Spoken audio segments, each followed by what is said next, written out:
बिस्मिल्लाहिर्रहमानिर्रहीम। अच्छा, आज का सेशन जो है हम ये जो इंसर्ट टैब है इसके ऊपर करेंगे और शुरू में मैं थोड़ा क्विक ओवरव्यू दे दूंगा जिसके अंदर हमने जो लास्ट टाइम जो चीज़ें डिस्कस की थी वो उनको हमने कैसे किया था वो देख लेंगे। ठीक है, एक दफ़ा बस मैं ये कस्टमर नेम को अपडेट कर दूं, उसके बाद हम स्टार्ट कर सकते हैं। ठीक है,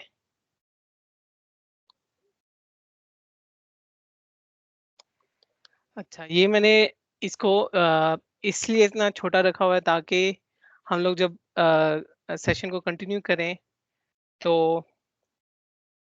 हमारा जो कल वाला काम था वो भी कवर हो जाए। तो इसको पहले एक दफ़ा मैं इसकी वर्किंग फाइल को सेव कर लेता हूँ, फिर हम स्टार्ट करते हैं।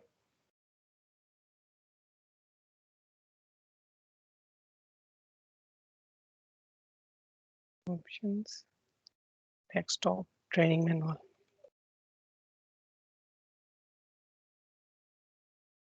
ठीक है।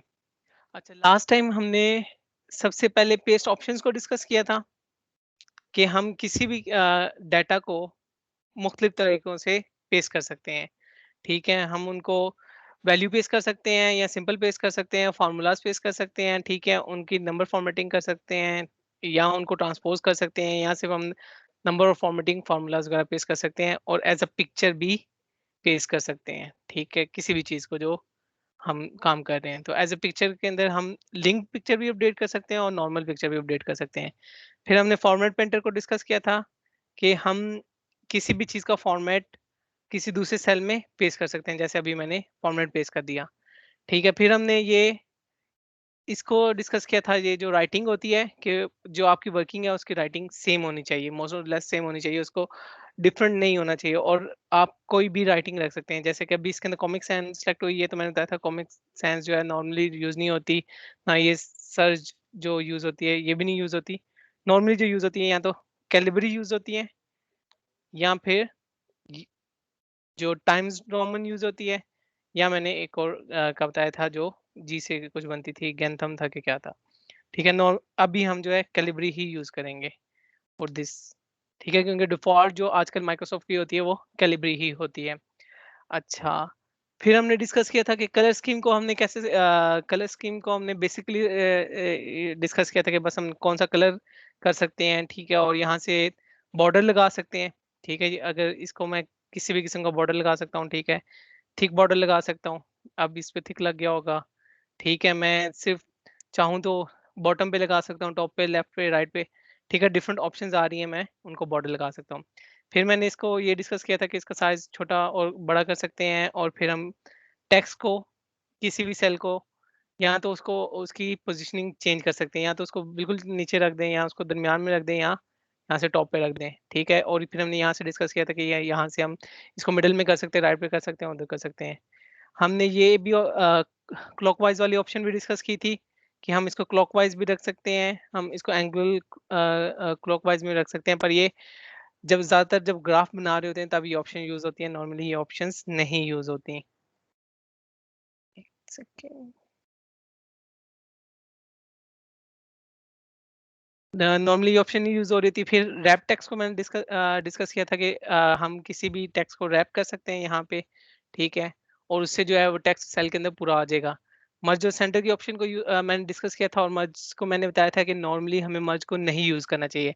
हमें मर्ज और सेंटर करेंगे तो हम सेल्स के अंदर फ्रीक्वेंटली मूव नहीं कर सकेंगे। तो उसके लिए मैंने एक ऑप्शन बताई थी, ये अलाइनमेंट में जाके सेंटर अक्रॉस सिलेक्शन में जाके हम सिलेक्ट करने का मैंने बताया था कि हम इसको सेंटर अक्रॉस सिलेक्शन को सिलेक्ट करेंगे तो वो ज़्यादा अच्छा हो जाएगा। या ये वाला सेल मैं आपको करके दिखाता हूँ कि अगर हम सेंटर क्रॉस सिलेक्शन करेंगे तो उससे क्या फ़ायदा होगा। अलाइनमेंट में जाके सेंटर क्रॉस सिलेक्शन करेंगे तो हमारा टेक्स्ट जो है वो मिड में आ जाएगा। इसको मैं दिखा भी देता हूँ। ठीक है, ये देखिए अब ये मिड में आ गया है। ये मर्ज और सेंटर से ज़्यादा अच्छी ऑप्शन थी। इसमें हम सेल में फ्रीक्वेंटली मूव भी कर सकते हैं और हमारा जो सेल है वो लॉक भी नहीं होगा। अगर मर्ज होगा तो वो सेल लॉक हो जाता है। ठीक है, ये ऑप्शन मैंने डिस्कस की थी। फिर करेंसी का मैंने बताया था कि कोई भी करेंसी रख सकते हैं, हम कोई भी यहाँ से फॉर्मेटिंग रख सकते हैं डेट की। फिर कंडीशनल फॉर्मेटिंग ये एडवांस है, ये तो बाद में डिस्कस करेंगे। इंसर्ट का मैंने बताया था कि हम सेल्स रोज़ वगैरह एंटर कर सकते हैं, ऐड कर सकते हैं और फिर फॉर्मेटिंग का बताया था। अब जैसे कि इसकी फॉर्मेटिंग बहुत ज़्यादा गलत हुई है, तो मैं इसकी आपके सामने फॉर्मेटिंग करूँगा, ठीक है? ऑल्ट का बटन मैंने बताया था, ठीक है? कि ऑल्ट के बटन के साथ आप किसी भी ऑप्शन में जा सकते हैं। अब हमने फॉर एग्ज़ाम्पल सबसे पहले हेडिंग की फॉर्मेटिंग ठीक करनी है, ठीक है? तो मैं क्या करूँगा, ये जो ऑल्ट एच ओ से फॉर्मेटिंग में गया, इसकी जो कॉलम की विड्थ है वो मैं ऑटो कर देता हूँ, ठीक है? तो ऑटोमेटिकली अगर मैं ऑटो करूँगा, ऑल्ट एच आई करूँगा तो वो ऑटोमेटिकली एडजस्ट हो जाएगी। अगर मैं उसको ऑल्ट एच डब्ल्यू करता हूँ, तो मुझसे पूछता है कि यार आप कौन-सी विड्थ रखना चाह रहे हैं? तो मैं उसको कहता हूँ 15 रख दो। तो जितने सेल्स मैंने सेलेक्ट किए होंगे, उन सबकी जो विड्थ होगी वो 15 हो जाएगी, ठीक है? पर आप ये देख रहे हैं, जो कस्टमर नेम है, ये कस्टमर नेम वाला बी वाला सेल है, इसकी जो इसका नेम पूरा नहीं आ रहा। तो इसको मैं चेंज करके यहाँ से इस सेल को सेलेक्ट करके मैं अगर Alt H O I again auto fit करता हूँ, तो ये वाला कॉलम ऑटोमेटिकली एडजस्ट हो जाएगा। इस तरीके से मुझे जो है ज़्यादा वो उसमें माउस से क्लिक नहीं करना पड़ेगा, और माउस के साथ ज़्यादा बार-बार सेटिंग नहीं करनी पड़ेगी, ऑटोमेटिकली सेटिंग हो जाएगी। फिर मैंने ये हाइट का भी करना बताया था कि ऑल्ट एच ओ के साथ मैं हाइट भी एडजस्ट कर सकता हूँ। अगर एक पे क्लिक करूँगा तो ऑटोमेटिकली हो जाएगी, और अगर ऑल्ट एच ओ एच करूँगा तो अपने मुताबिक भी मैं हाइट रख सकता हूँ। फॉर एग्ज़ाम्पल मैं कहता हूँ कि मैंने इसकी हाइट 50 रखनी है, तो 50 के लिहाज से एडजस्ट हो जाएगी। फिर मैंने ये ऑटो सम का फीचर डिस्कस किया था, ऑटो फिल का मैंने डिस्कस किया था, और फिर मैंने क्लियर का बताया था कि आप कोई भी आप हाइपरलिंक्स लगे हों तो आप उनको भी क्लियर कर सकते हैं, ठीक है? और कोई भी चीज़ें जो यहाँ पे आ रही हों तो उन सबको भी क्लियर कर सकते हैं। अगर मैं क्लियर ऑल करूँगा तो सारी की सारी फॉर्मेटिंग और जितनी भी वैल्यूज़ पड़ी होंगी वो यहाँ से डिलीट हो जाएँगी। क्लियर ऑल को हम तब यूज़ कर सकते हैं जब हम रो को डिलीट ना करना चाह रहे हों और हम वैल्यूज़ को डिलीट करना चाह रहे हों, तो हम क्लियर ऑल करके सब कुछ रिमूव कर देंगे। तो उसमें प्रॉब्लम ये होती है कि जो टेक्स्ट होता है वो ज़्यादातर कभी-कभार नहीं डिलीट होता। तो हमें ये ध्यान रखना चाहिए कि अगर हम क्लियर ऑल कर रहे हैं तो टेक्स्ट हमारा डिलीट हो गया कि नहीं हो गया, उसको भी देख सकते हैं हम। फिर मैंने फ़िल्टर लगाना सिखाया था, जैसे अभी यहाँ पे फ़िल्टर लगा हुआ है कि हम फ़िल्टर लगा सकते हैं, और फ़िल्टर के ज़रिए हम मुख्तलिफ़ चीज़ों को सॉर्ट और उसको चेक भी कर सकते हैं। अब हम इंसर्ट के सेक्शन में मूव करेंगे। 1 सेकंड।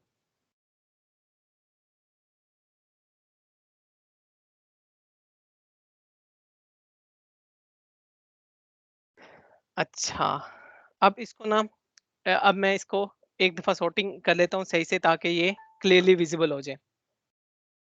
ठीक है, ऑल्ट एच इसकी मैं हाइट को 40 कर लेता हूँ, ताकि ये सारी चीज़ें विज़िबल हो जाएँ। हाइट को ऊपर जो हेडिंग है उसकी हाइट को मैं 20 कर लेता हूँ, ताकि वो क्लियरली मेरा जो डाटा है वो विज़िबल हो जाए।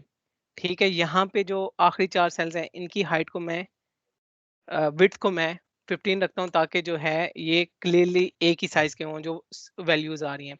इसी तरह ये जो इनवॉइस डेट है एंड इनवॉइस नंबर है, ये रिलेटेड है, इसकी भी मैं बिट को 15 रख देता हूँ। ये भी मैं बेसिकली डाटा प्रिपेयर कर रहा हूँ, ताकि हम वर्किंग अपनी स्टार्ट कर सकें। ठीक है, कस्टमर नेम को मैं थोड़ा ज़्यादा खुला कर देता हूँ, ऑल्ट एच डब्ल्यू से, और इसको मैं 25 कर देता हूँ।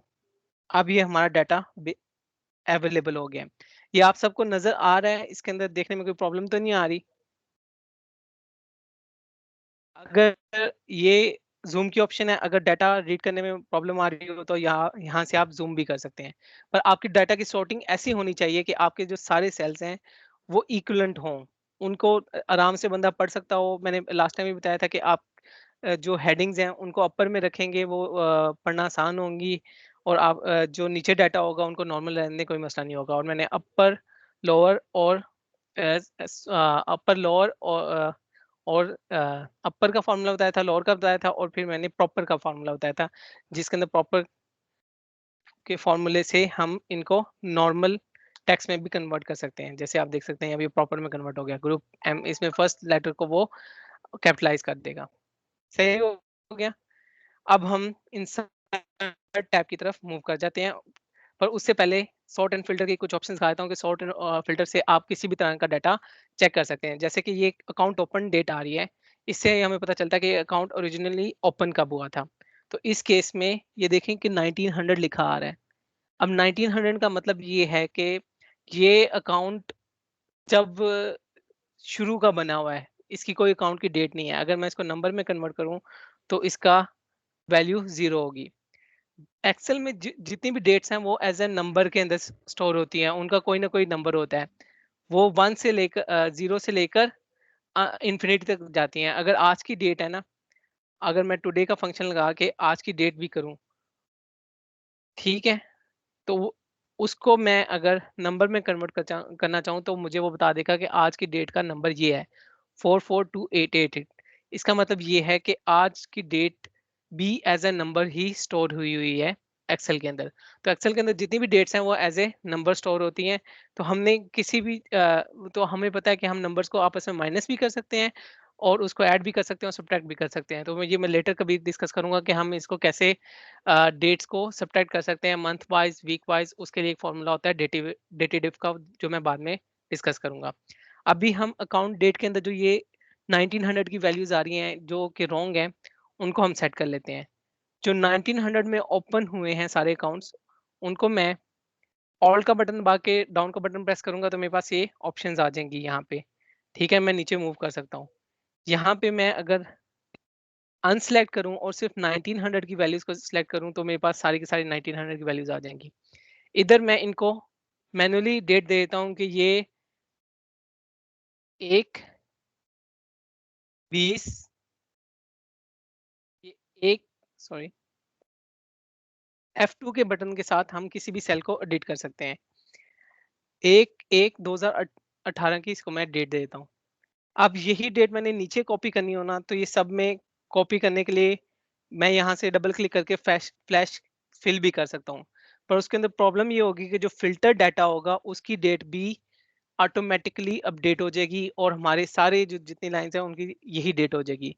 तो उसके लिए ज़्यादा बेहतर ऑप्शन है कि जो आप फर्स्ट सेल है उसको कॉपी कर लें, कंट्रोल शिफ्ट का बटन दबा के डाउन का एरो प्रेस करेंगे तो ये जितनी रोज हैं एंड तक वो सिलेक्ट हो जाएंगी, और जब आप कंट्रोल वी प्रेस करेंगे तो सिंपली पेस्ट हो जाएगा। इससे जो वैल्यूज हैं वो एंड तक पेस्ट हो जाएंगी और जो फिल्टर्ड वैल्यूज हैं वही चेंज होंगी, जो अनसिलेक्टेड वैल्यूज हैं वो चेंज नहीं होंगी। कुछ लोगों को सबसे बड़ा प्रॉब्लम यही आ रहा होता है कि वो गलती से या तो फ्लैश फिल कर रहे होते हैं या वैल्यू पेस्ट कर रहे होते हैं इस जगह पे। वैल्यू पेस्ट से प्रॉब्लम ये होती है कि जो सेल्स हम नहीं भी सिलेक्ट करना चाह रहे होते हैं उनके अंदर वैल्यूज पेस्ट हो जाती हैं। फिल्टर क्लियर करना हो तो वही मैंने बताया था, या तो हम यहाँ से फिल्टर क्लियर कर सकते हैं ऑल डाउन का बटन दबा के, और ये क्लियर फिल्टर की ऑप्शन आ रही है इसको क्लिक कर दिया, या फिर हम ऑल्ट एच एस सी करेंगे तो वो क्लियर हो जाएगा फिल्टर। अब एक और दफा मैं फिल्टर के अंदर वैल्यूज अपडेट करना सिखा देता हूँ वन लास्ट टाइम। ये प्रोडक्ट कैटेगरीज में देखें कि वैल्यूज आ रही हैं एनए। एनए का मतलब ये है कि नॉट असाइंड। इसका मतलब जो प्रोडक्ट कैटेगरीज हैं इनकी नॉट असाइंड है। तो हम क्या करेंगे, इसके अंदर एनए वैल्यूज को सिलेक्ट करेंगे। For the purpose of this report हम इनको कह देंगे, कुछ भी कह सकते हैं,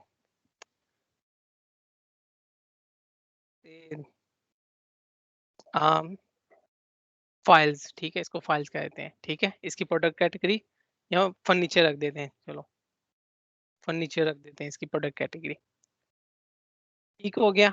और इसका फिल्टर अब यहाँ से भी क्लियर कर सकते हैं या फिर हम ऑल्ट एच एस सी से भी क्लियर कर सकते हैं। अभी हमारे पास ये डाटा सेट है एक। अब मैं इसके अंदर डिफरेंट ऑप्शंस इंसर्ट करूंगा। पिवट टेबल्स, टेबल, पिक्चर भी हम कर सकते हैं। ठीक है, तो यहाँ पे मैं मुख्तलिफ चीजें आपको इंसर्ट करके दिखाऊंगा कि हम किस तरह डाटा के साथ, जो हमारे पास एक डाटा सेट है जो एक एक फ्लो के अंदर आ रहा है, हम उसको किस तरह एडजस्ट कर सकते हैं इन दी इन और वर्कशीट। ठीक है। तो सबसे पहले मैंने अगर फर्स्ट फर्स्ट थिंग फर्स्ट, सबसे पहले आ रहा है इंसर्ट के अंदर होम टैब हमने डिस्कस कर लिया सारा का सारा। अब हम इंसर्ट टैब को डिस्कस करने लगे। इंसर्ट टैब में सबसे पहले आ रहा है पिवट टेबल।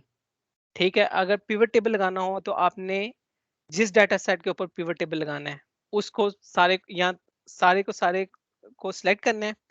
कोई भी जो कॉलम है वो ब्लैंक नहीं होना चाहिए। अगर कॉलम ब्लैंक होगा तो आपके लिए प्रॉब्लम होगी, पिवट टेबल सही नहीं लगेगा।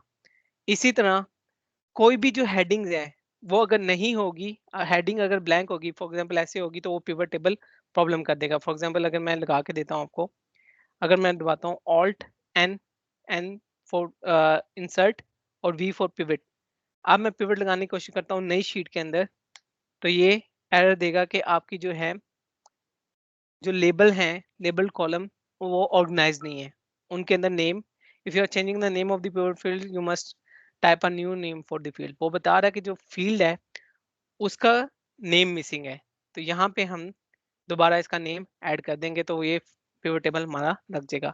पिवट टेबल लगाते हुए हमें कुछ चीज़ों का गौर करना चाहिए कि पिवट टेबल हमें लगाने की ज़रूरत है भी है कि नहीं है, और क्या है मैं यहाँ पे पिवट टेबल लगा रहा हूँ तो मेरा जो डाटा है वो फ्री फ्लो में नहीं रहेगा, वो रिस्ट्रिक्ट हो जाएगा। मैं पिवट टेबल लगा के दिखाऊंगा कि वो रिस्ट्रिक्ट हो जाएगा। तो जो भी मैंने चेंजेस करनी है मैं एडवांस में अपने डाटा सेट में कर लूँ, ताकि जब मैं पिवट टेबल लगा रहा हूँ तो वो वहाँ पे रिस्ट्रिक्ट ना हो और हम आराम से अपना काम कर सकें। अब मैं पिवट टेबल लगा के दिखाता हूँ इस डाटा सेट में तो क्या होगा। अगेन कंट्रोल शिफ्ट राइट का बटन दबाया तो एंड तक, मुझे टेबल के एंड तक ले गया, और मैं डाउन का बटन प्रेस किया तो उसने सारा टेबल सेलेक्ट कर लिया। अब मैं पिवट टेबल डायरेक्टली यहाँ से माउस से भी लगा सकता हूँ, पर अगर मैं जल्दी में हूँ और मैं कीबोर्ड पे काम कर रहा हूँ तो मैं ऑल्ट का बटन दबाऊंगा, एन फॉर इंसर्ट और वी फॉर पिवट टेबल। अब पिवट टेबल लगाने के लिए मुझे वो डिफरेंट ऑप्शंस देता है। वो कहता है या तो यहाँ पे देखें, या तो वो मुझे कहता है कि कोई भी टेबल की रेंज दे दें जो हम सिलेक्ट कर सकते हैं, या हम कोई एक्सटर्नल डाटा सोर्स यूज कर सकती हैं, या फिर हम अच्छा या फिर हम इस वर्कबुक का डाटा मॉडल हम सिलेक्ट कर सकते हैं। डाटा मॉडल पे मैं अभी नहीं हूँगा, डाटा मॉडल में बाद में आऊँगा। अच्छा, इसको मैंने कहाँ पे प्लेस करना है, choose where you want to place the pivot table. या तो मैं इसको यहाँ पे न्यू वर्कशीट पे पेस्ट कर सकता हूँ, या मैं इसको इसी वर्कशीट में पेस्ट कर सकता हूँ। अगर मैं इसको इसी वर्कशीट में पेस्ट करूँ तो मुझे इसको उस जगह पे रखना पड़ेगा जहाँ पे कोई वैल्यू नहीं है। फॉर एग्जाम्पल मैं यहाँ पे एग्जिस्टिंग में ही पेस्ट कर देता हूँ। मैं ओके कर प्रेस करूंगा तो यहाँ पे पिवट टेबल पेस्ट हो गया। ये हमारे पास डिफरेंट ऑप्शंस आ गए हैं और ये बार बता रही है कि हमारे पास पिवट टेबल है। तो फॉर एग्जाम्पल मैं छोटा सा पिवट टेबल बना के देता हूँ कि मैंने कंट्री को उठा के, पिवट टेबल में डिफरेंट ऑप्शंस होती हैं, कॉलम्स होते हैं, रोज होती हैं, फिल्टर डाटा होता है और वैल्यूज होती हैं। फॉर एग्जाम्पल मैं कंट्री को उठा के रोज में रख देता हूँ, तो जितनी भी कंट्रीज मेरे डाटा सेट में होंगी,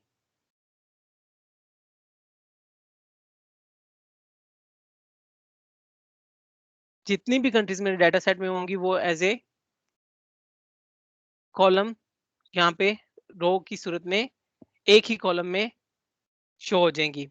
अगर मैं इन्हीं अगर मैं रैप को उठा के कॉलम में रख दूं तो सारे के सारे रैप मेरे पास एक रो के अंदर डिफरेंट कॉलम्स बन जाएंगे। ये देखें, ACSL, अलमैदी, डेविड और जो भी है।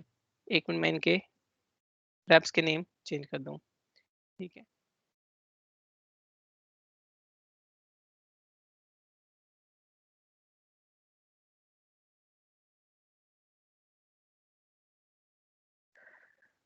अगर आपके पास मल्टीपल डाटा सेट आ रहा हो और आपने सिंगल वैल्यूज उनके चाहते हो तो यहाँ पे जाके डेटा के अंदर जाके आप रिमूव डुप्लीकेट्स करेंगे तो आपके पास सिंगल सेट ऑफ डाटा रह जाएगा।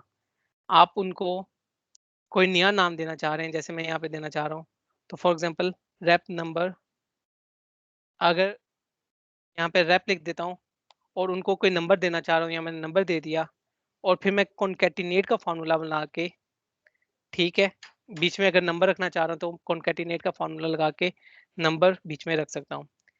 वो कैसे? रैप सेलेक्ट किया, कॉमा लगाया, कोई भी चीज टेक्स्ट में लिखनी हो किसी भी फॉर्मूला में तो इन्वर्टेड कॉमास यूज होती हैं।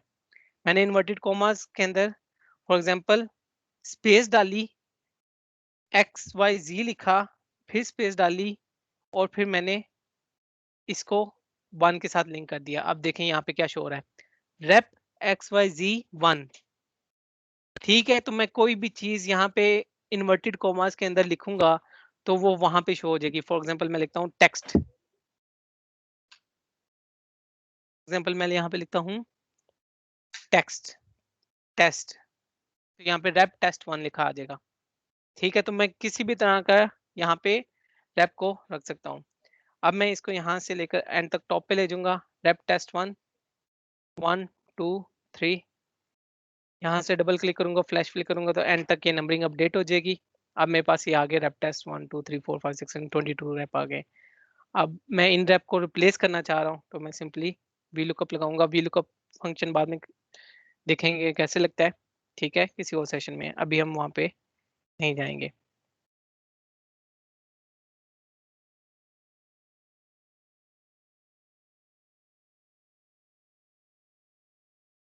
रैप के अगेंस्ट मैं वी लुकअप लगा रहा हूँ।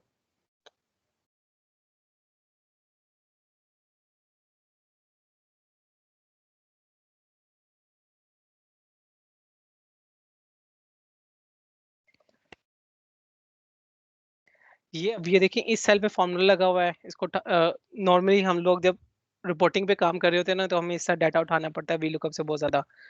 तो हम फॉर्मूले वाला डाटा यहाँ पे उठा लेते हैं और इसको वैल्यू पेस्ट यहाँ पे कर देते हैं, और ये वाला कॉलम हम फिर बाद में रिमूव कर देते हैं, जिससे हमें जल्दी से डाटा जो है उठाना आसानी से उठा लेते हैं। तो मैंने इस जगह पे वैल्यू पेस्ट किया डाटा ताकि रैप के नेम शो ना हो, और यहाँ पे आप देख सकते हैं कि 22 के रैप के नेम अपडेट हो गए। ठीक है, अब वो हम पिवट टेबल पे काम कर रहे थे और मैं रैप को वहां पे रखना चाह रहा था।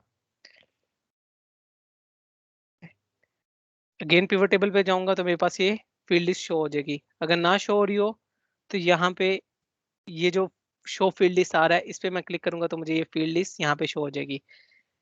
यहाँ पे मैंने ये कंट्रीज रखी थी और मैंने चाह रहा था कि कॉलम पे मैं रैप रख दूं। अब ये पुराने रैप ही उठा रहा है। अगर जब तक मैं इसको जब डाटा मैं रिफ्रेश करूंगा तो मेरे पास नए रैप्स के नेम आ जाएंगे। एज यू कैन सी यहाँ पे नए रैप्स के नेम आ गए। तो डाटा जब आप यहाँ पे चेंज करेंगे तो अपने पिवट टेबल को रिफ्रेश करना है ताकि सही डाटा शो हो। और मैं इधर देखना चाह रहा हूँ सेल की फिगर्स, तो मैं यहाँ पे सेल वैल्यू रखूंगा तो मेरे पास सेल्स के नंबर आ गए हैं। यहाँ पे ये देख रहे हैं, ये सेल के नंबर अपडेट हो गए हैं। पर ये जो पिवट टेबल है यहाँ पे रखने से आपको एक चीज पता चल गई होगी कि डाटा बहुत ज्यादा गड़बड़ है और समझ नहीं आ रही कि क्या चीज किधर आ रही है, और कुछ चीज पड़ी भी नहीं जा रही। तो बेहतर ये है कि आप जब पिवट टेबल लगा रहे हो, अनटिल अनलेस कि आपका डाटा सेट स्मॉल हो और आपको चाहिए यहीं पे हो, आपको चाहिए कि आप पिवट टेबल जो है वो नई शीट के ऊपर ही लगाएं। मैं यहाँ पे क्या कर रहा हूँ, इस पिवट टेबल को यहाँ से खत्म कर देता हूँ। ठीक है,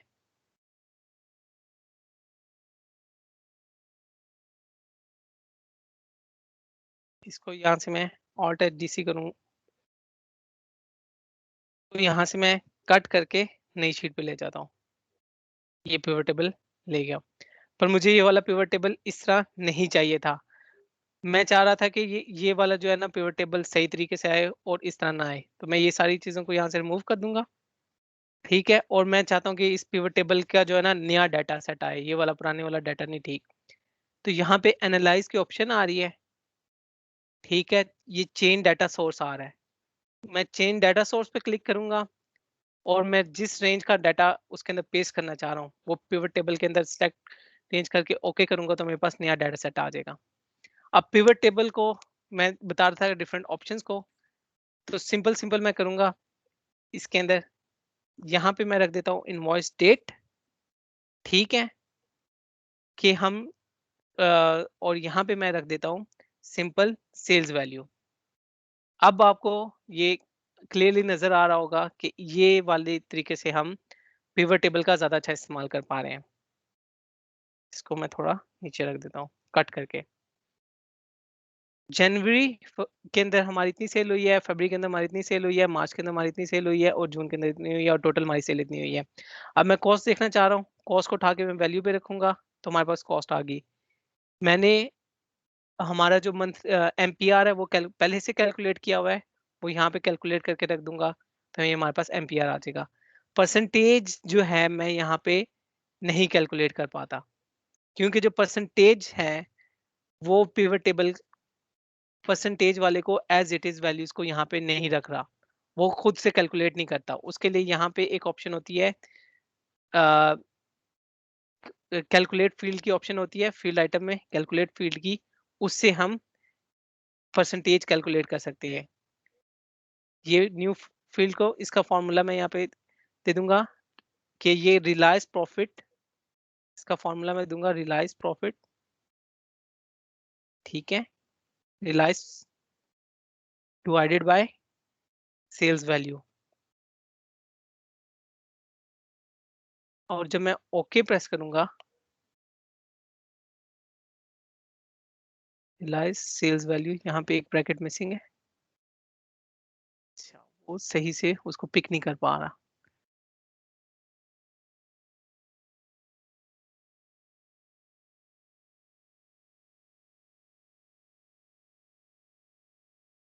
ये वैल्यू उसके नीचे एंड तक गई हुई है, इसलिए वो पिक नहीं कर पा रहा, निचली लाइन में है।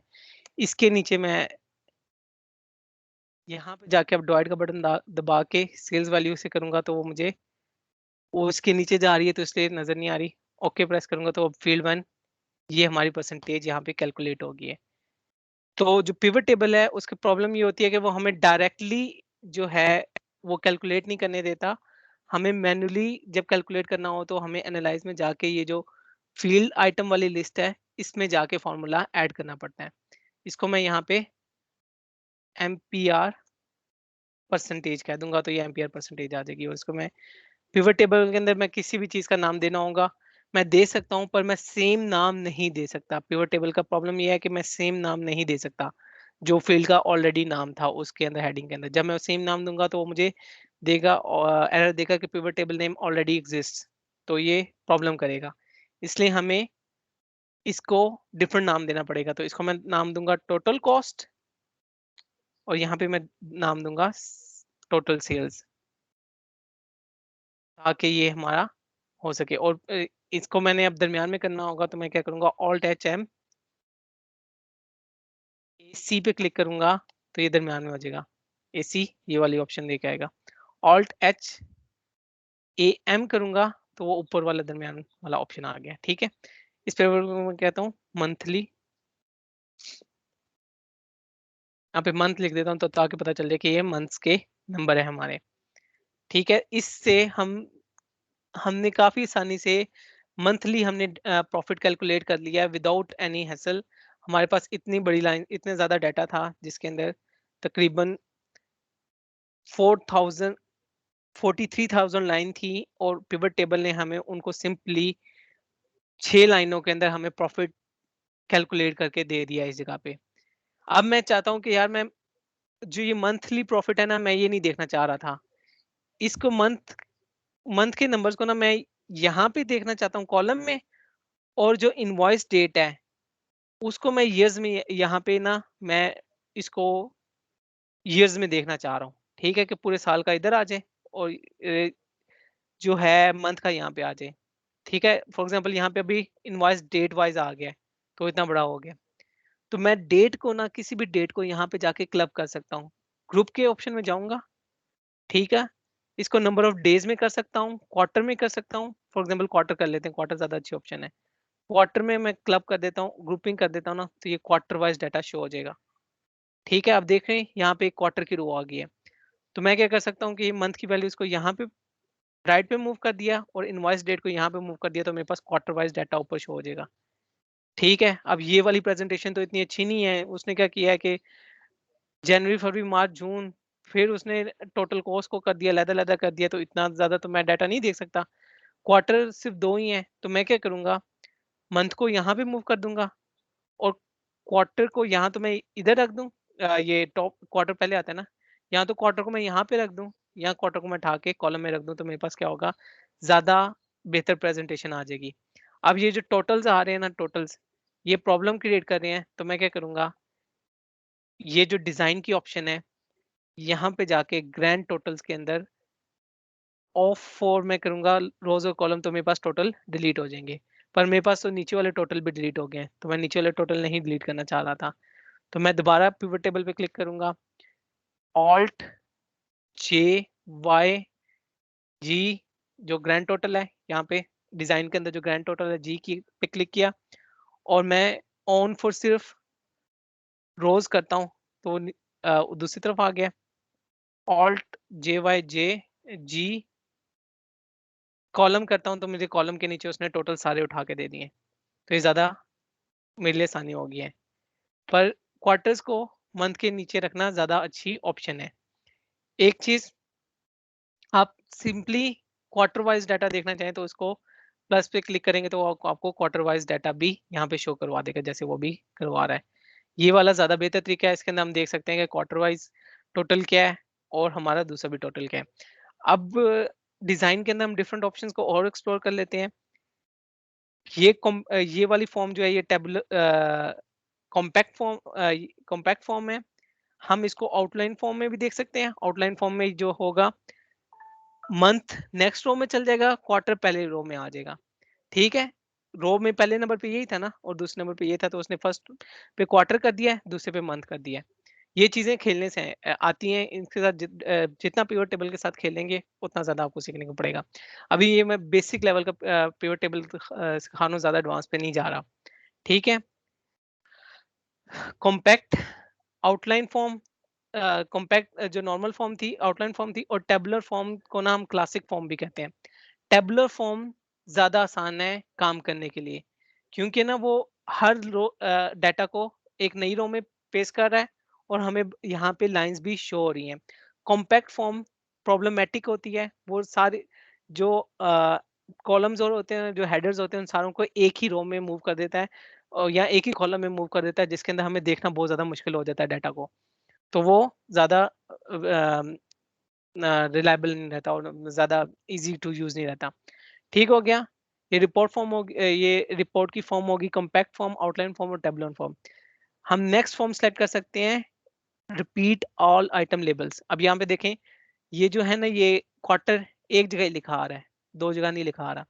तो जब हम यहाँ पे इसको सेलेक्ट करके यहाँ पे रिपीट ऑल आइटम लेबल करेंगे तो वो सारे के सारे लेबल्स को नीचे भी पेस्ट कर रहा होगा। इससे पता चल रहा होगा कि फरवरी भी क्वार्टर 1 में आ रहा है, मार्च भी क्वार्टर 1 में आ रहा है। सॉरी, अप्रैल भी और मई जून में भी क्वार्टर 1 में आ रहा है। ठीक है? तो इससे हम नॉर्मली जब भी पिवट टेबल बनाते हैं तो सबसे पहला काम हम लोग क्या करते हैं कि रिपोर्ट लेआउट में डिजाइन में जाके टेबुलर फॉर्म को सेलेक्ट करते हैं और रिपीट ऑल आइटम लेबल करते हैं, ताकि हमारे पास जो है ना, डाटा जो है वो सीधे तरीके से तो आना शुरू हो।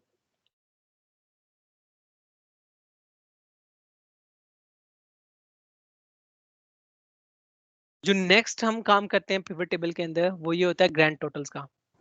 ठीक है? ग्रैंड टोट सॉरी, माया आप अपना माइक ऑफ कर दें तो। जी, जी, जी, तो बिल्कुल, सॉरी। जी, सॉरी, मैं जी, हुँ, थैंक यू। अच्छा, जो नेक्स्ट ऑप्शन होती है सब टोटल्स की। अब ये देखिए कि वो क्वार्टर का सब टोटल लैदा मुझे बता रहा है, इधर का सब टोटल लैदा मुझे बता रहा है, मुझे ये चाहिए ही नहीं है। तो मैं कहता हूँ कि ये जो सब टोटल है ना, इसको कंप्लीटली खत्म कर दे और मुझे सिर्फ यूं इस तरह सिंपली डाटा प्रेजेंट करें। इस तरह डाटा विजिबल देखना ज्यादा आसान हो गया। अब वो मुझे पता चल रहा है कि जनवरी के क्या नंबर थे, मार्च के क्या नंबर थे और अ, बाकी सालों के क्या नंबर थे, और मुझे कोई एक्स्ट्रा लाइन नहीं क्रिएट कर रहा। मुझे मेरे टोटल्स कैलकुलेट करना आसान है। पर क्योंकि ये वाला जो डाटा है ये क्वार्टरली वाइज है, मुझे क्वार्टर के नंबर्स भी, उनका भी टोटल चाहिए, तो मैं सब टोटल में जाके शो ऑल सब total at the bottom of the group करता हूँ, तो वो मुझे नीचे बॉटम में वो दिखा रहा है। अगर मैं सब टोटल में जाके eight top of the group करता हूँ तो मुझे टॉप पे जाके ये शो करना शुरू करेगा। एक सेकेंड,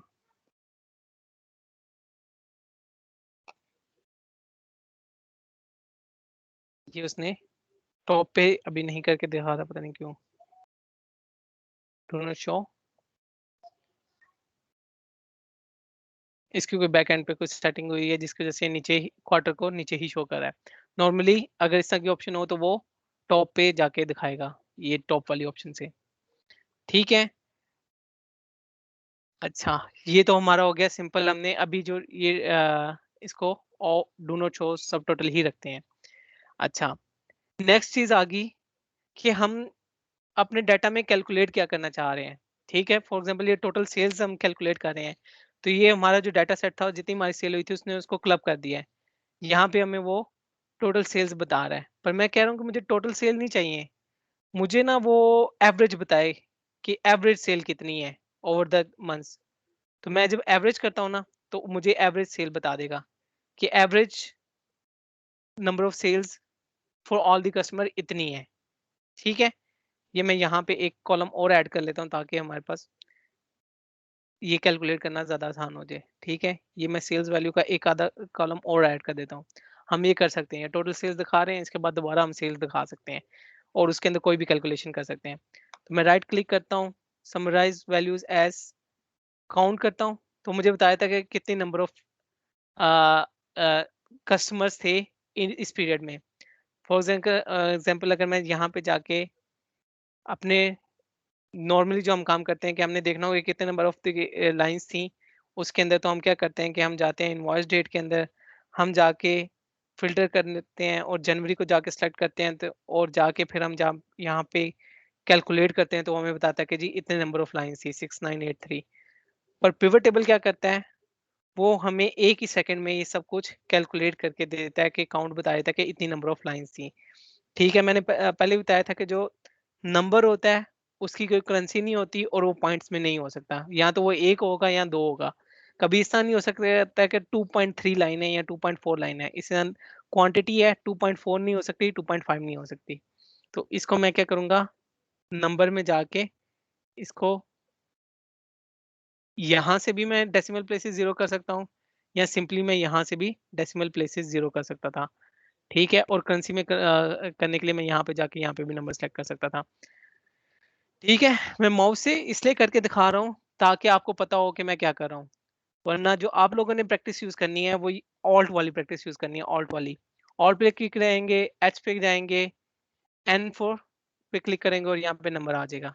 यहाँ दूसरा तरीका ये होगा कि आप कंट्रोल 1 करके, ठीक है, कंट्रोल 1 करके यहाँ पे इस ऑप्शन में आके उसको कर लेंगे जल्दी से।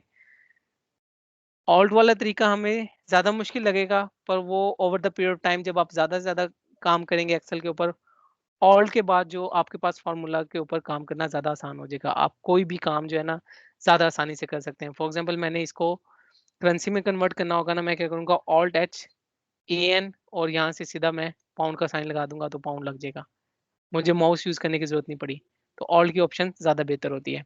खैर, ये अभी हमने काउंट किया, काउंट ऑफ सेल वैल्यू, हमें पता चलेगा कि टोटल 43 लाइन्स हैं। ठीक है, जो जिनको टोटल 43 सेल्स इनवॉइसेस हैं जो हमने प्रोसेस किए हैं।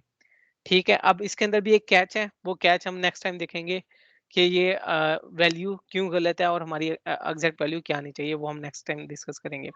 ठीक है, फिर किसी सेशन में।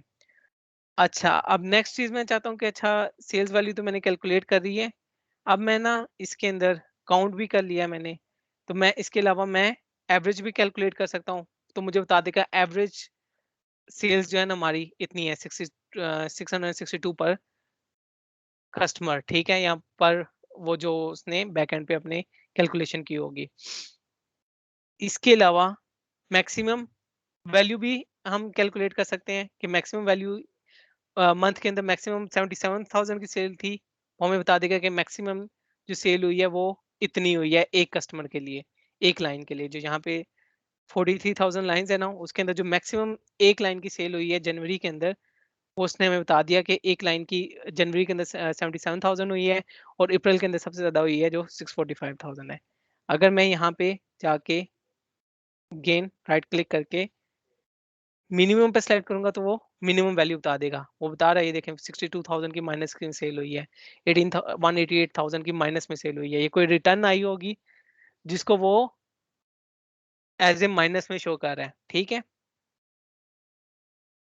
और यहाँ पे हम प्रोडक्ट मल्टीपल भी कैलकुलेट कर सकते हैं, पर वो इधर जो क्योंकि वो यूजेबल नहीं है तो इसलिए उसने एरर दे दी है। हम इसके अंदर, ठीक है, अगर दूसरे ये समराइज वैल्यू करें, यहाँ पे वैल्यूज को हम as a percentage of grand total भी देख सकते हैं। यहाँ पे सम करें, ठीक है, और यहाँ पे हम इसको as a percentage of grand total करते हैं, तो हमें बता देता है कि हमें 6 मंथ्स में जो हमारी एवरेज परसेंटेज ऑफ सेल बनती है, ये जो टोटल सेल है 35 मिलियन का, जनवरी में हमारी 12% हुई है, 13% हुई है नियरली, और यहाँ पे हमारी 20% हुई है मार्च में, तो इसका मतलब मार्च में जो सबसे ज़्यादा सेल हुई है, परसेंटेज वाइज़ भी मार्च में अगर 6 मंथ्स का टोटल देखा जाए तो ये परसेंटेज ज़्यादा ज़रूरी होते हैं। समटाइम्स ग्राफ के अंदर हम एज़ अ परसेंटेज ही दिखा रहे होते हैं, हम टोटल वैल्यू इतनी बड़ी होती है कि हम शो नहीं कर सकते, तो हम बता रहे होते हैं कि जनवरी के अंदर ज़्यादा सेल हुई है या मार्च के अंदर हुई है। ठीक है? अब नेक्स्ट हम यहाँ परसेंटेज ऑफ कॉलम टोटल भी कर सकते हैं, तो वो नॉर्मली इस केस में क्योंकि सेल्स सिलेक्ट किया हुआ है तो वो सेम दे रहा है, पर डिफरेंट कॉलम्स के अंदर वो डिफरेंट वैल्यू शो करेगा। रो टोटल भी कर सकते हैं, वो इस टोटल का हमें बता रहा होगा कि इस टोटल इसका अगर हम टोटल ले रहे होते तो हमें बता रहा होता कि ये इनमें से रो टोटल की ये वाली जो एग्जैक्ट वैल्यू है इसकी कितनी परसेंटेज है। तो ये डिफरेंट ऑप्शन है, समराइज हम कर सकते हैं, ठीक है।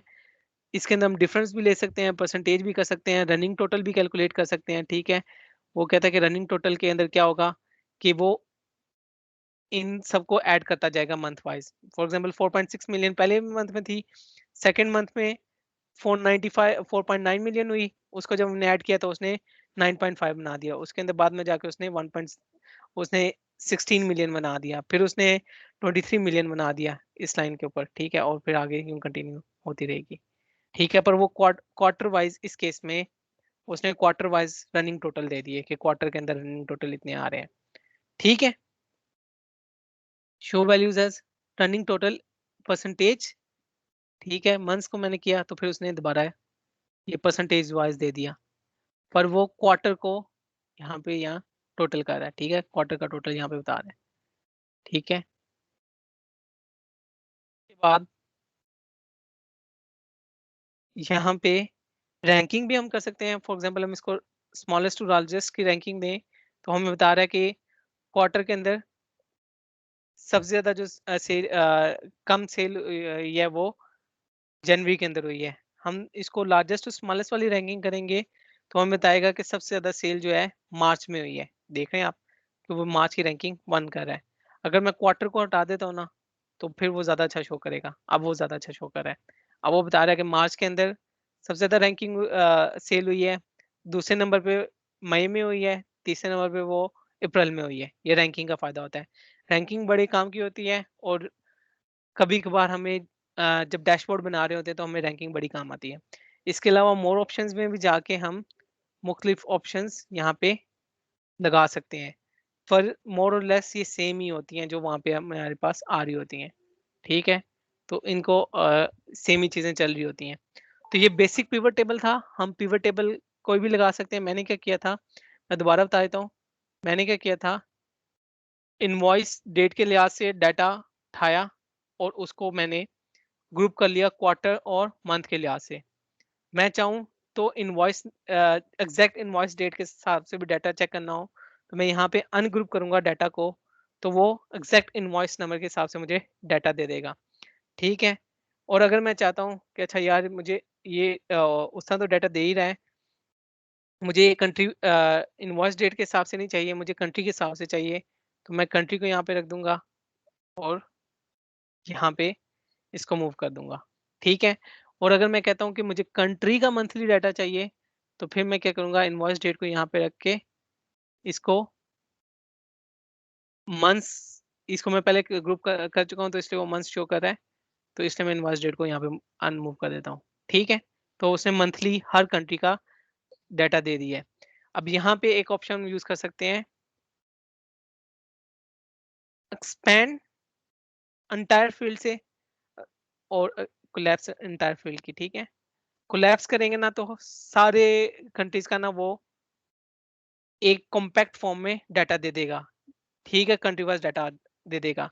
और मैं जब एनालिसिस करूंगा, मैंने ऑस्ट्रिया की सेल देखनी होगी मंथली, तो मैं यहाँ पे क्लिक करूंगा तो मुझे पास मंथ आ जाएगा, तो मैं मंथ यहाँ पे चेक कर सकता हूँ, अच्छा ये इतनी सेल हुई है ऑस्ट्रिया के अंदर, ठीक है। इसको मैं जब यहाँ से राइट क्लिक करके अब मैं इसको यहाँ पे कोलैप्स करूंगा तो वो ऑस्ट्रिया को सिर्फ कोलैप्स कर देगा। पर अगर मैं सबको एक्सपेंड करना चाहूंगा, ठीक है, एक साथ में ही सबका मैं देखना चाहूंगा, तो उसने सारी की सारी वैल्यूज को एक्सपेंड कर दिया है। और मैं सारी की सारी वैल्यूज को एक साथ कॉम्पैक्ट करना कोलैप्स करना चाह रहा हूँ तो मैं सबको एक साथ कोलैप्स भी कर सकता हूँ, ठीक है। तो ये एक्सपेंड और कोलैप्स की ऑप्शन हम यहाँ पे यूज कर सकते हैं, ठीक है। कंट्री को मैंने बताया था कि अगर हम यहाँ पे, क्योंकि कंट्रीज की लिस्ट बहुत ज्यादा है तो मैं यहाँ पे रख रहा हूँ, तो वो काफ़ी ज़्यादा प्रॉब्लम क्रिएट कर रही है, तो इसलिए मैं इसको फिलहाल के लिए यहाँ पे कर देता हूँ क्योंकि डाटा का साइज़ हमारे पास बहुत बड़ा है। ठीक है, तो ये सिंपल मैं बता रहा था कि ये कैसे सिंपली हम पिवट टेबल लगा सकते हैं। इसको दोबारा फिर हम डिस्कस करेंगे। इसके अंदर हम डैशबोर्ड बनाना भी सीखेंगे कि हम इस एडवांस में डैशबोर्ड के साथ बना सकते हैं। डाटा डाटा के साथ खेल कैसे सकते हैं, तो वो ज़्यादा हमारे लिए आसान हो जाएगा। अब ये थोड़ा आगे जाके हम पिक्चर्स वगैरह भी ऐड कर सकते हैं इंसर्ट के अंदर से, ठीक है? पिक्चर्स वगैरह तो आपको पता ही होगा कि हम ऐड कर सकते हैं, ठीक है? कोई भी एक्सेल के अंदर हम पिक्चर रख सकते हैं, ठीक है? फॉर एग्ज़ाम्पल ठीक है, ये मैं रखना चाहूँ तो ठीक है, कोई भी पिक्चर मैं यहाँ पे रख सकता हूँ, ठीक है? यहाँ पे कोई पिक्चर भी लगा सकता हूँ एक्सेल के अंदर, इंसर्ट के अंदर जाके, ठीक है? इसके अलावा ऑनलाइन स्टोर से भी पिक्चर लगा सकता हूँ, कोई किसी भी किस्म की मैंने शेप लगानी हो, फॉर एग्ज़ाम्पल मैंने यहाँ पे पिक्चर रखी थी, ठीक है? और मैं बताना चाह रहा हूँ कि ये इमेजिन करें कि ये आपके फाइनेंशियल स्टेटमेंट है और आप उसकी एमपीआर के नंबर मैच करना चाह रहे हैं। तो आप यहाँ पे शेप्स में जाएँगे, ठीक है? आप एरो यहाँ पे सेलेक्ट कर लेंगे, किसी भी तरह का एरो सेलेक्ट कर लें, ठीक है? और ये आपने एरो सेलेक्ट कर लिया, ठीक है? आप इस एरो को यहाँ से लगा के इस तरह लगा देंगे और पता चल जाएगा कि जी ये 8% जो है ना, इस जगह पे आ रहा था। ये 8% है जी, ये 8% आ रहा था, ठीक है? ये इसको यहाँ से आप इस तरह भी मैनेज कर सकते हैं। तो शेप्स भी आप एक्सेल के अंदर लगा लेते हैं। ठीक है, जब डाटा को आपने बताना होता है कि एग्ज़ैक्ट किस जगह पे से आ रहा है, तो आप शेप्स वगैरह यूज़ कर सकते हैं। किसी भी किस्म की आपकी शेप यूज़ हो सकती है। ठीक है, आपने ठीक है कोई वैसे ही दिखाने के लिए आइकन वगैरह बनाने के लिए भी आपने करना हो, तो यहाँ पे आप शेप भी लगा सकते हैं, ठीक है। यहाँ पे एक छोटा-सा आइकन बना दें, वो वो अगला बंदा कहेगा कि अच्छा यार ये जो है ना ये हाईएस्ट है, तो वो उसे पता चल जाएगा ये हाईएस्ट सेल्स यहाँ पे हो रही हैं। सही हो गया। किसी भी किस्म की हम शेप ऐड कर सकते हैं इसके अंदर, एक्सेल के अंदर, ठीक है? ये जो शेप्स हमारे पास यहाँ पे अवेलेबल हैं, स्टार बनाना चाहिए, देखें स्टार सॉरी दूसरा वाला स्टार करते हैं यहाँ पे, ठीक है? यहाँ पे अगर आप ये वाला परफॉर्मेंस वाला स्टार भी बनाना चाह रहे हैं, जो ये मार्च के अगेंस्ट आप ये परफॉर्मेंस वाला स्टार भी बना दें ताकि पता चले कि जी मार्च के अंदर सबसे ज़्यादा सेल हुई है, ठीक है? ये मैंने स्टार लगा दिया, इससे देख के क्या पता चलेगा जी यार ये तो मार्च के अंदर जो है ना मेडल लगा हुआ है मार्च को, ठीक हो? सही है। अच्छा आइकन आइकन ऑनलाइन से आप ऐड कर सकते हैं, कोई भी आइकन आपके पास पड़ा हुआ है, वो भी यहाँ पे ऐड कर सकते हैं। ठीक है, पिवट चार्ट्स इस दफ़ा हम नहीं देख सकेंगे, तो हम नेक्स्ट टाइम देखेंगे नेक्स्ट जो चार्ट्स वगैरह कैसे ऐड करने हैं और मैप्स वगैरह कैसे ऐड करने हैं, वो नेक्स्ट सेशन में देखेंगे। स्लाइसर ये तो आपको समझ आ गई ना कि शेप्स वगैरह ऐड कर सकते हैं। अब इस पे आ जाते हैं स्लाइसर पे। स्लाइसर बहुत कमाल की चीज़ है, ठीक है? ठीक है, आप पिवट टेबल के ऊपर सेलेक्ट करके यहाँ पे स्लाइसर लगाएँगे ना तो वो मैं अब कंट्री वाइज़ डाटा चेक करना चाह रहा हूँ, ठीक है? पर मैं वहाँ पे कंट्री का रखता हूँ ना, तो वो बहुत ज़्यादा डाटा गड़बड़ हो जाता है, तो मैं क्या करूँ स्लाइसर लगा दूँ, ठीक है? मैंने अब यहाँ पे स्लाइसर में आके कंट्री सेलेक्ट की है ना पिवट टेबल के ऊपर रख के, तो अब मैं यहाँ से ना आराम से डाटा को चेक कर सकता हूँ। फॉर एग्ज़ाम्पल मैं क्रोएशिया की सेल चेक करना चाहता हूँ ना, तो मैं क्रोएशिया पे सेलेक्ट करूँगा ना, तो उसने मुझे सिर्फ़ क्रोएशिया की सेल दे दी है। मैं मल्टीपल कंट्रीज़ को की सेल देखना चाह रहा हूँ, मैं इस पे क्लिक करूँगा और मैं मल्टीपल कंट्रीज़ की सेल देख सकता हूँ, ठीक है? देख रहे हैं? ये मल्टीपल कंट्रीज़ की सेल जो है कंबाइन आ रही है, ठीक है? तो मैंने कहा कि ऑस्ट्रिया से लेकर क्रोएशिया की मुझे सेल बता दे, तो उसने मुझे बता दी इतनी सेल आ रही है। इसको मैं अनटिक करता हूँ, ठीक है? अब मैं एक पे क्लिक करूँगा तो वो एक पे क्लिक हो जाएगा, ठीक है? यहाँ से इस रेड वाले पे क्लिक करता हूँ तो वो मुझे फिर दोबारा टोटल पे ले जाएगा। मैं कहता हूँ कि सेलेक्ट रे पर मैं बुल्गारिया की सेल नहीं देखना चाहता, कनाडा की नहीं देखना चाहता, चेक रिपब्लिक की नहीं देखना चाहता। इनको निकाल के मुझे रीजन की सेल बता दे तो वो मैं इस स्लाइसर से मैं वो देख सका और मेरे लिए ज़्यादा आसान हो गया। ठीक है? तो ये स्लाइसर की ऑप्शन जो है बड़ी काम की होती है। दोबारा मैं बताता हूँ, पिवट टेबल पे रख के स्लाइसर पे क्लिक किया, मैं प्रोडक्ट कैटेगरीज़ देखना चाह रहा था, मैंने उस पे क्लिक किया और यहाँ पे मेरे पास स्लाइसर आ गया। प्रोडक्ट कैटेगरीज़ का। अब मैं देखना चाह रहा हूँ कि मेरे पास जी अच्छा डेस्कटॉप्स कितने सेल हुए हैं, ठीक है? तो मुझे पता चल गया। पर मुझे पता चला कि असल में हमारी कैटेगरी डेस्कटॉप है, डेस्कटॉप्स नहीं है, तो वो गलती से डेस्कटॉप आई हुई है। तो मैं मल्टी सेलेक्ट करके डेस्कटॉप्स डेस्कटॉप भी रख लूँगा तो हमारे पास टोटल इसकी सेल आ जाएगी, ठीक है? तो ये हमारे पास आ गई है। ठीक है, क्लियर करूंगा तो हमारे पास सारा डेटा आ गया है। मैं मल्टी पिवट टेबल्स को भी लिंक कर सकता हूँ। ठीक है, मैं कहता हूँ बेल्जियम में केबल्स और प्लग की कितनी सेल हुई है, डॉक्स की कितनी सेल हुई है, फर्नीचर की कितनी हुई है। ठीक है, तो वो मुझे यहाँ से पता चल जाएगा स्लाइसर से। अब नेक्स्ट चीज टाइमलाइन। स्लाइसर हो गया, टाइमलाइन। टाइमलाइन भी बड़ी इंपॉर्टेंट चीज है। मैं यहाँ पे क्लिक करता हूँ। ठीक है, और फॉर एग्जांपल मैं यहाँ पे ना इनके ग्रुप करता हूँ। अभी ये ग्रुप हुआ हुआ है ना, क्लियर कर देता हूँ पहले। ठीक है, अभी मंथ मंथ वाइज को मैंने इनवॉइस डेट को ग्रुप किया था ना, अब मैं दोबारा इसको ग्रुप करता हूँ। इसको क्वार्टर वाइज ग्रुप कर लेता हूँ। ठीक है, ये क्वार्टर वाइज मैंने ग्रुप कर लिया इसको, शो फील्ड लिस्ट की, और यहाँ पे मैंने मंथ का डाटा उधर रख दिया। और ये जो मेरे पास इनवॉइस का डाटा था इसको मैंने ग्रुप कर लिया बाय क्वार्टर्स। ठीक है, सॉरी, ठीक है, बाय क्वार्टर ग्रुप कर लिया। और ये मंथ्स को मैंने उधर रख दिया और इनवॉइस डेट को मैंने अनसेलेक्ट कर दिया, तो मेरे पास क्वार्टर वाइज डाटा आ गया। अब मैं कहता हूँ यार मुझे ना ये डेट वाइज पता चल जाए कि यार किस मंथ में कितनी सेल हुई है। ठीक है, और मेरा डाटा इतना बड़ा है कि मैं यहाँ से नहीं चेक कर सकता क्वार्टर वाइज। तो मैं क्या करूँगा, टाइमलाइन में जाऊँगा, इनवॉइस डेट पे क्लिक करूंगा, ओके करूंगा, तो मेरे पास एक टाइमलाइन आ जाएगी। ये देखें, एक टाइमलाइन आ गई है 2019 की। अब मैं ये इस टाइमलाइन में जनवरी सेलेक्ट करता हूँ ना, तो मेरे पास जनवरी की सेल आ जाती है। फरवरी सेलेक्ट करता हूँ, फरवरी आ जाती है। मार्च सेलेक्ट करता हूँ, मार्च आ जाती है। अप्रैल सेलेक्ट करता हूँ तो अप्रैल आ जाती है। तो ये टाइमलाइन जो है ये नया फीचर है एक्सेल का, और ये बड़ा काम का होता है और आगे जाके काफी ज्यादा हेल्प भी करता है। आपको अभी तक का कोई क्वेश्चन है, किसी जगह पे आप कंफ्यूज हैं तो आप पूछ सकते हैं। रैंकिंग, हाँ, रैंकिंग आप एक रैंक का फॉर्मूला होता है उससे भी कर सकते हैं, या फिर यहाँ पे show values as rank to largest to smallest करेंगे तो वो यहाँ पे रैंकिंग कर देगा। ठीक है, फॉर एग्जांपल मैंने सेल्स वैल्यू के ऊपर करा था।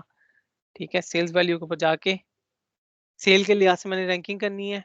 ठीक है, मैं शो फील्ड लिस्ट करता हूँ, दोबारा सेल्स वैल्यू को यहाँ पे एंटर कर देता हूँ। ठीक है, ये हालांकि मैंने पहले डाली हुई है सेल्स वैल्यू, दोबारा डालूंगा तो मुझे दोबारा भी अलाउ कर देगा यहाँ पे सेल्स वैल्यू को एंटर करना। ठीक है, तो मैं इसके अंदर शो वैल्यू एज में जाके रैंक लार्जेस्ट टू स्मॉलेस्ट करूंगा तो मुझे बता देगा कि क्वार्टर वन में ज्यादा सेल हुई है और क्वार्टर टू में कम हुई है। ठीक है, तो उसने रैंकिंग कर दी है। और इसको मैंने बताया था इसको नंबर में कन्वर्ट कर लेना, और यहाँ से तो ये अब रैंकिंग ज्यादा अच्छी हो गई है। अगर मैं इसको इनवॉइस डेट के लिहाज से करना चाहूँ ना, एडवांस रैंकिंग करना चाहूँ, ठीक है, क्वार्टर की तरफ मूव कर देता हूँ, तो ये भी रैंकिंग हो गई है। ठीक है, इसके अंदर मैं गया हूँ, show values as largest to, इसके अंदर मैं सेलेक्ट करूंगा इनवॉइस डेट के हिसाब से, तो उसने इनवॉइस डेट के हिसाब से रैंकिंग कर दी है, सॉरी। ठीक है, अब मुझे बता रहा है कि जो सबसे ज्यादा सेल हुई है ना वो इस तरह सेल हुई है जितनी भी लाइंस आ रही हैं। और मैं यहाँ पे जाके राइट क्लिक करके सॉर्ट पे जाके ना ओल्डेस्ट न्यूएस्ट भी कर सकता हूँ और न्यूएस्ट टू ओल्डेस्ट भी कर सकता हूँ। तो इसके अंदर ना मैं जाके क्या करता हूँ, सॉर्ट के अंदर मोर सॉर्ट ऑप्शन करके डिसेंडिंग करके जो ये सम और टोटल सेल्स वैल्यू जहाँ पे मैंने रैंकिंग लगाई हुई है उसको मैं सेलेक्ट करता हूँ। अब मेरे पास जो फर्स्ट रैंक वाला आइटम है वो पहले नंबर पे आ गया है, दूसरे वाला दूसरे पे, तीसरे वाला तीसरे पे, चौथा वाला चौथे पे, पांचवे वाला पांचवे पे। ठीक है, सबसे ज्यादा जो मेरी सेल हुई है ना एक दिन में वो 30 अप्रैल को हुई थी। ये रैंकिंग आ गई है, एडवांस रैंकिंग। ठीक है, अच्छा, इंसर्ट में थे, मैंने चार्ट्स को नेक्स्ट सेशन में डिस्कस करेंगे। कमेंट, मैं कोई भी कमेंट ऐड कर सकता हूँ यहाँ पे। ठीक है, यहाँ पे कमेंट पे क्लिक करूंगा और मैं कहता हूँ एग्जाम्पल ये नेगेटिव में सेल हुई है, यहाँ पे मैं उसको बताना चाह रहा हूँ लॉस हुआ है हमें, तो मैं इसको यहाँ पे फॉर एग्जांपल रेड कर देता हूँ। और यहाँ पे मैं रीजन कर देता हूँ कि इसको मैं लॉस क्यों कह रहा हूँ, कि मैं इंसर्ट में जाके यहाँ पे कमेंट लगा देता हूँ, दिस इज लॉस।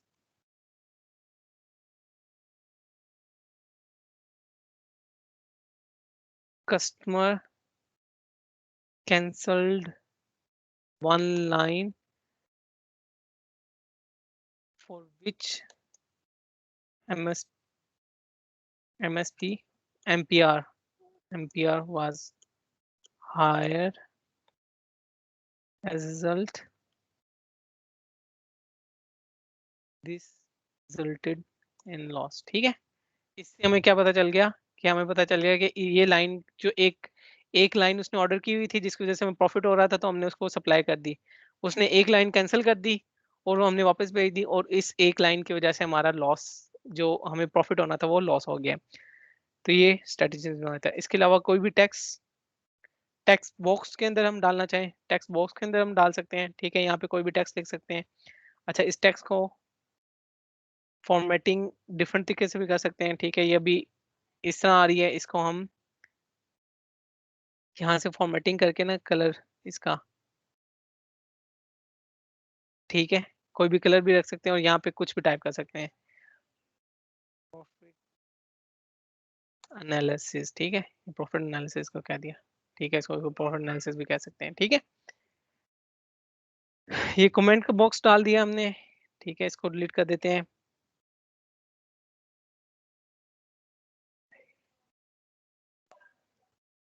ठीक है, इसको मूव भी कर सकते हैं, यहाँ पे मूव भी कर सकते हैं। ठीक है, अच्छा, इंसर्ट में हम वर्ड आर्ट भी ऐड सकते हैं, हेडर और फुटर भी ऐड कर सकते हैं, यहाँ सिग्नेचर लाइन भी आ सकते हैं, और कोई ऑब्जेक्ट भी इंटर कर सकते हैं। ये नॉर्मली क्या होता है, ऑब्जेक्ट की फाइल हम वो पीडीएफ की फाइल्स वगैरह रखने के लिए एज ए टेक्स्ट उसको पेस्ट करते हैं। तो फॉर एग्जांपल यहाँ पे मैंने कोई पीडीएफ की फाइल रखनी थी ना, तो मैं गया, ठीक है, डॉक्यूमेंट्स में, डाउनलोड्स में, फॉर एग्जांपल ये मेरी विजन पोर्टफोलियो पड़ा हुआ है, ये मैंने एज ए ऑब्जेक्ट यहाँ पे पेस्ट कर दिया है। तो ये फाइल जो है यहाँ पे एज ए ऑब्जेक्ट पेस्ट होगी, यहाँ पे डबल क्लिक करेंगे तो वो फाइल ओपन हो जाएगी। ठीक है, ये देखें, ये फाइल ओपन हो गई है।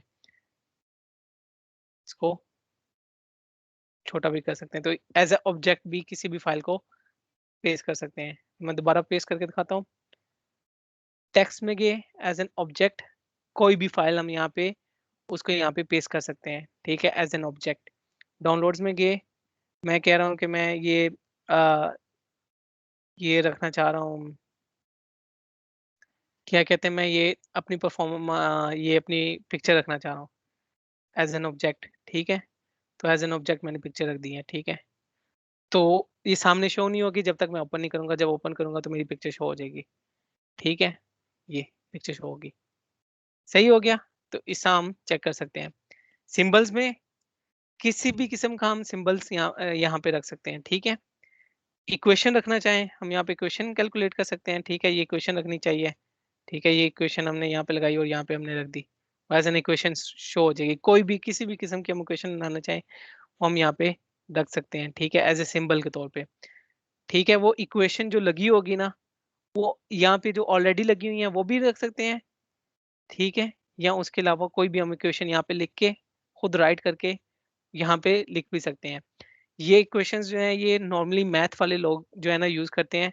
वो जब कैलकुलेशन की होती है ना, तो उन्होंने बताना होता है कि हमने कौन सी इक्वेशन यूज की है, तो ये उनकी कुछ बिल्ड इन जो यूज होती हैं ज्यादातर वो इक्वेशंस हैं, वो यहाँ पे बता दें कि मैंने ये वाली इक्वेशन यूज की है, तो ये बता देते हैं कि यार ये वाली इक्वेशन जो है ना मैंने यूज किया, तो वो देख के पता चल जाता है अच्छा ये इस तरह कैलकुलेशन हुई हुई है। ठीक है, वो उनके लिए काम आ जाती है।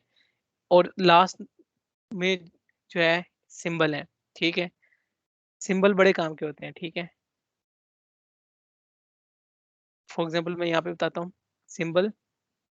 मैंने पाउंड का साइन डालना है अपने फिगर के अंदर, कैसे डालूंगा?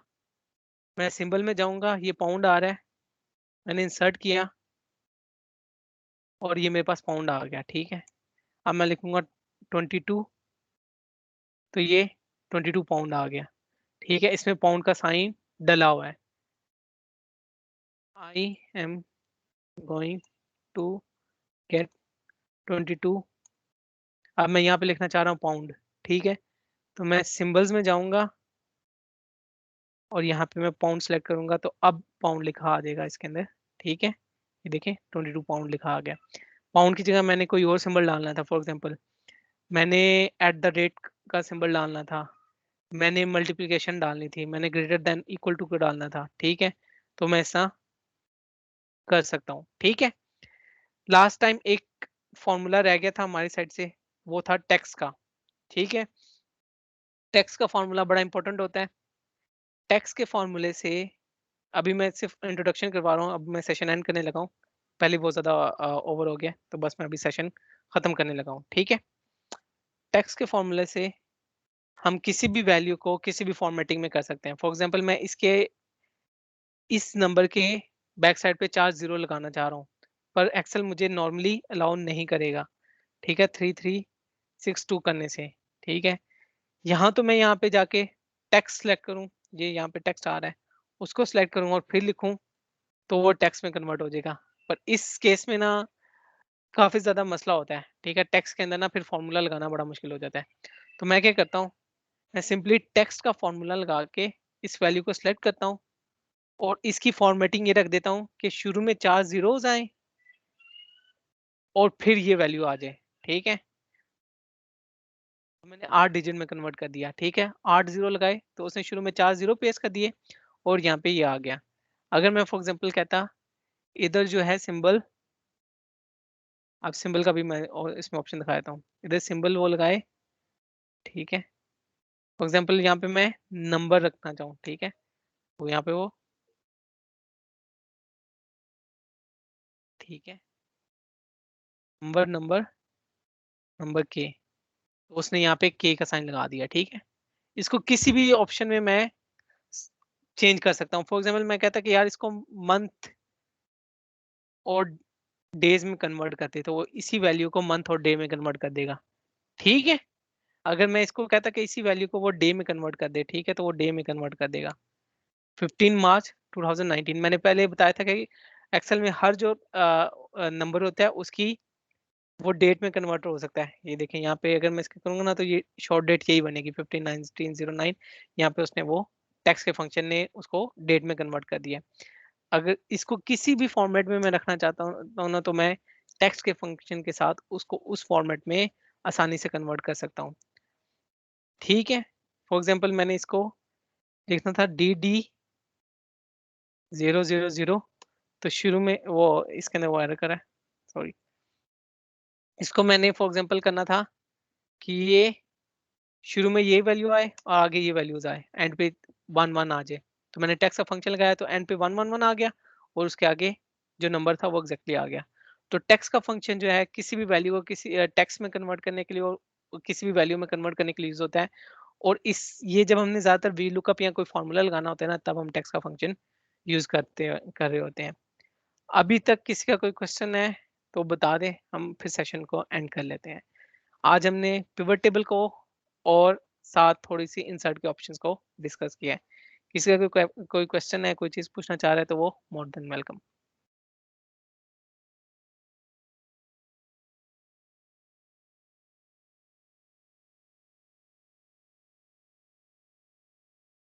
किसी का कोई क्वेश्चन नहीं है तो मैं रिकॉर्डिंग को स्टॉप कर देता हूँ।